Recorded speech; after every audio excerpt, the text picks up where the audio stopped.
उफ, ये बदबूदार गैस निकले तो भी जानलेवा, ना निकले तो भी जानलेवा। अगर ना निकले, अंदर ही अंदर रहे तो आपके लिए जानलेवा, निकल जाए तो दूसरों के लिए जानलेवा। तो ऐसी ही बदबूदार गैस के आज मैं कारण बताऊंगी, बचाव बताऊंगी तथा आपको एक्यूप्रेशर का धमाकेदार पॉइंट बताऊंगी जिसको लगाने के बाद आप इस समस्या से मुक्ति पा सकेंगे। मैं हूं डॉक्टर अर्चना और आप देख रहे हैं आपका अपना हेल्थ चैनल अर्चना दुबे एक्यूप्रेशर, जिसका उद्देश्य होता है एक या दो पॉइंट से आपकी जो भी प्रॉब्लम उसको सॉर्ट आउट कर दिया जाए। और अगर समस्या गंभीर हो नहीं होती तो इसके लिए मैं करती हूँ दो काम। पहला काम करती हूँ कि आपको ऑनलाइन कंसल्टेशन दे करके आपको परेशानियों से मुक्त करूँ। दूसरा करती हूँ मैं कि ऑनलाइन के माध्यम से लेक्चर्स लेती हूँ ताकि आप खुद भी स्वस्थ हो जाएं, दूसरों को भी स्वस्थ करने का प्रयास करें। ऐसा ही एक मैं लेक्चर लेने जा रही हूँ अभी 21 टू 25 नवंबर में, जिसे सीख करके आप अपना और अपने परिवार का, समाज का भी भला कर सकते हैं। अक्सर लोग पूछते थे कि ये कलर में ब्लैक नहीं है तो रेड लगा लें क्या, ग्रीन लगा लें क्या। अरे ये आपके कपड़े थोड़ी हैं कि मेरा मन कर रहा है रेड पहने तो रेड पहन ले, नहीं। तो इसकी एक साइंस होती है, इसकी साइकोलॉजी होती है, कलर करेक्टरिस्टिक्स होते हैं कि वाइट है तो वाइट का क्या काम है, येलो है तो येलो का क्या काम है, ब्लैक का क्या काम है, ग्रीन का क्या काम है। तो ये इसी हिसाब से दिए जाते हैं। तो अगर आप भी सीखने में इंटरेस्टेड हैं तो आइए और सीखिए और दूसरों को भी सिखाइए। एनीवेज, आती हूँ मैं लौट करके इस गैस की कहानी पर। वैसे तो कोई भी समस्या हो सब परेशान करने वाली होती है, लेकिन गैस एक ऐसी समस्या है ये जानलेवा होती है। गैस बनना स्वाभाविक है।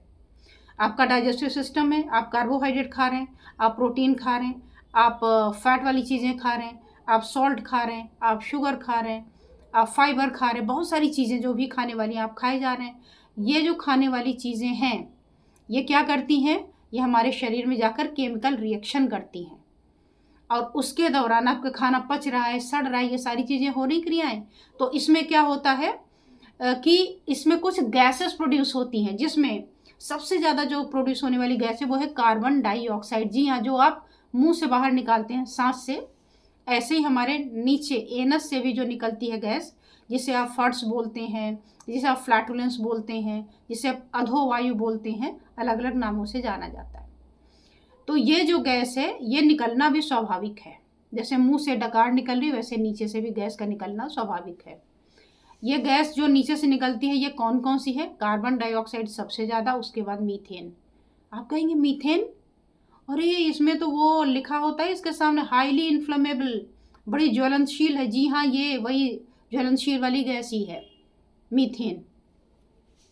प्राण घातक होती है, जान निकल सकती है लोगों की, इतनी ये भयानक होती है।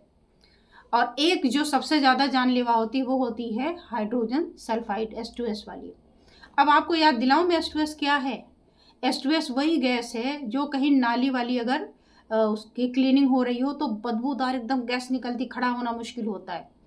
और दूसरी, अगर आप साइंस के स्टूडेंट हैं और कहीं लैब से गुजरे हों और जो सबसे गंदी सी गैस आपको परेशान कर देती है वो H2S है। और ऐसी ही गैस जब आसपास के में बैठे लोगों को मुश्किल कर दे तो ये भी वही गैस है। अगर ये रुक जाए तो खुद के लिए मुश्किल, और अगर निकले तो फिर दूसरों के लिए मुश्किल। इतनी अजीब सी इसमें गंध होती है। एनीवेज, अब आइए देखते हैं कि आखिर ये बनती क्यों है, क्या कारण है।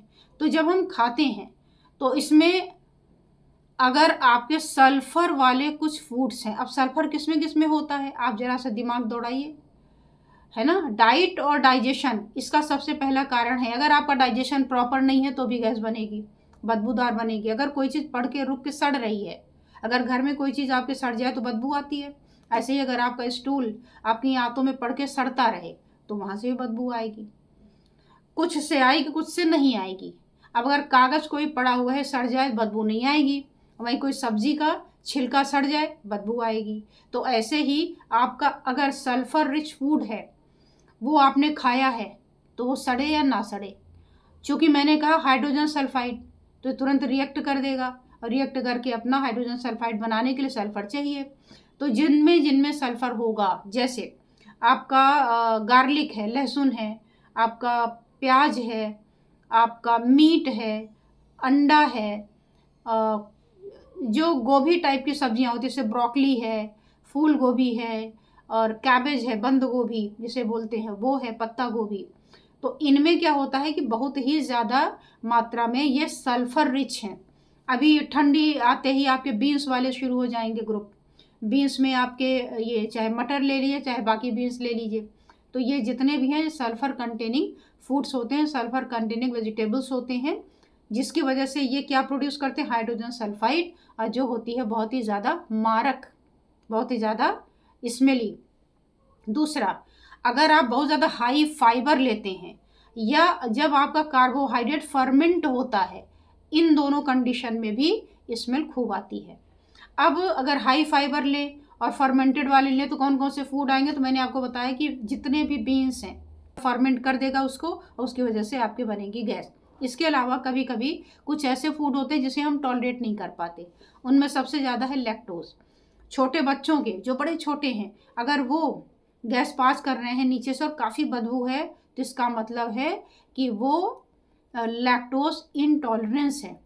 और अगर बड़े में भी कुछ हो रहा है ऐसा कि कोई स्पेसिफिक फूड खाया और ऐसा हो गया, तो निश्चित रूप से ये लैक्टोज इंटॉलरेंस के कारण होता है, उसी से ये फाउल स्मेलिंग गैस होती है। और कैसे पता चलेगा, दूध पिया गैस बन गई, कुछ लोग बोलते हैं ना कि दूध पीते ही गैस। आर्टिफिशियल स्वीटनर अगर आप लेते हैं, शुगर है, शुगर एल्कोहल जैसे सॉर्बिटॉल वगैरह है, तो ये क्या करते हैं, ये बहुत ज़्यादा गैस प्रोड्यूस करते हैं, इसके वजह से ऐसा हो जाता है। इसके अलावा फैटी फूड्स हैं। फैटी फूड क्या हो गया, जिसमें foods which is high in fat, बहुत ज़्यादा फैट है, फैटी मील है, ये क्या करते हैं, ये आपके डाइजेशन को स्लो डाउन कर देते हैं। और जब स्लो डाउन हो गया तो फर्मेंट नहीं हो पाएगा, वहीं पे फर्मेंट होगा, बाहर निकल नहीं पाएगा, और इसकी वजह से ऐसा हो जाता है। इसके अलावा कॉन्स्टिपेशन, ऊपर से तो बिल्कुल सही सही आया, सब कुछ बढ़िया बन रहा है, लेकिन आगे पहुंचते ही क्या हुआ, कॉन्स्टिपेशन, और रोक के बैठे हुए हैं। आपने देखा भी होगा कि अगर कोई बहुत गंदी स्मेल पास कर रहा है तो छोटा बच्चा है या कोई भी है, तो लोग बोलते हैं कि आपको मोशन जाना है क्या, तो आप जानते हैं कि कॉन्स्टिपेशन के कारण भी ये गैस बनता है।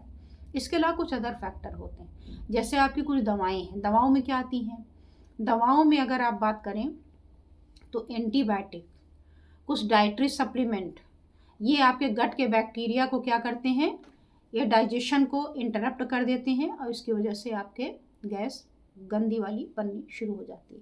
किसी का डाइजेस्टिव कुछ कंडीशंस हैं, जैसे आपका आईबीएस है, जैसे आपका आईबीडी है, और जैसे आपका इंटेस्टाइनल बैक्टीरियल की ओवर ग्रोथ हो जाए मान लीजिए, तब ऐसा हो, तो ऐसा हो सकता है। इसके अलावा कुछ इन्फेक्शंस, अगर गट में कोई इन्फेक्शन है, वो भी आपको स्मेली गैस के लिए बताएंगे। अच्छा, कुछ लोगों के गैस को, एयर को स्वेलो करने की हैबिट्स होती है, या कुछ ऐसे ड्रिंक्स वगैरह लेते हैं, जैसे मान लीजिए आप कोल्ड ड्रिंक लेते हैं, इसमें कार्बोनेटेड ड्रिंक है ना, तो इसमें कार्बन है, आप हिलाते हैं खूब सारी गैस निकलती है, तो इसी तरीके से जब ये अंदर जाती है तो भी वहाँ पर हिलन डुलन होता है और गैस पैदा होती है। अब ये तो बता दिए मैंने कारण। अब बात हो जाए ज़रा ट्रीटमेंट की, कि अगर ऐसा हो ही रहा है तो हम क्या करें कि ऐसा ना हो। तो इसके लिए एक्यूप्रेशर में 2 साधन बताऊंगी मैं, पहला कलर, दूसरा मैग्नेट। कुछ लोगों को कलर कंफर्टेबल लगता है, लेकिन समस्या ज़्यादा हो तो वो लोग फिर मैग्नेट से ज़्यादा लाभ मिलता है।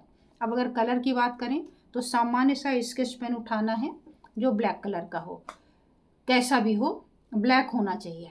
अब ये नहीं पूछेगा ग्रीन लगा लें तो, रेड लगा लें तो, नहीं, ग्रीन उठाइएगा और सामने जो पिक्चर दिख रहा है यहाँ पे लगाना है। ये क्या पॉइंट है, ये है CV का 3 नंबर पॉइंट। आप कहेंगे CV क्या होता है, ये सारी तो खैर ट्रेनिंग का विषय है, लेकिन बता दूं कि ये जो CV 3 नंबर पॉइंट है, हालांकि ये यूरिनरी ब्लैडर का पॉइंट है।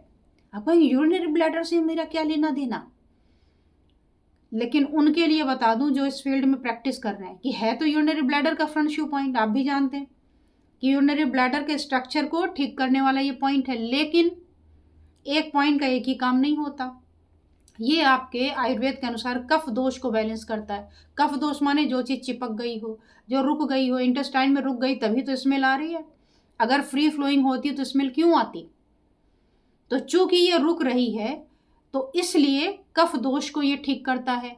तो जैसे ही आप ब्लैक कलर लगाएंगे, जो सामने पॉइंट मैंने दिखाया, तो ये क्या करेगा, कफ दोष को निकालेगा। इसके अलावा बॉडी फ्लूइड को क्यों रुका इसलिए क्योंकि इसके पास प्रेशर नहीं जनरेट हो रहा था।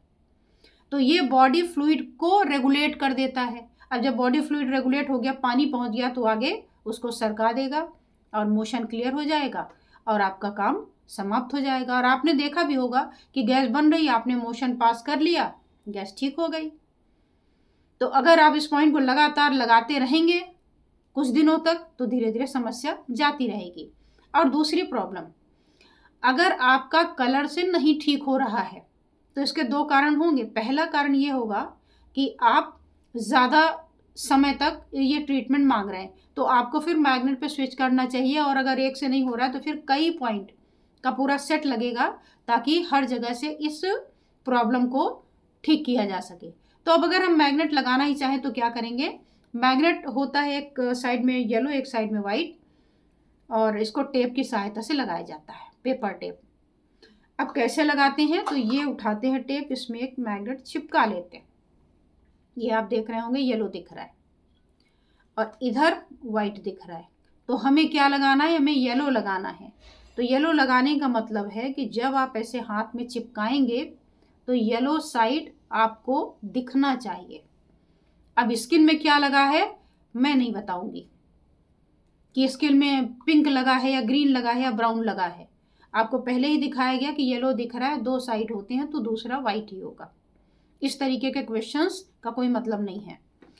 अब मैग्नेट लगाएं या कलर, दो में से कोई भी एक ऑप्शन चुनिएगा। दोनों एक साथ लगाने का कोई मतलब नहीं होता, यूजलेस होता है।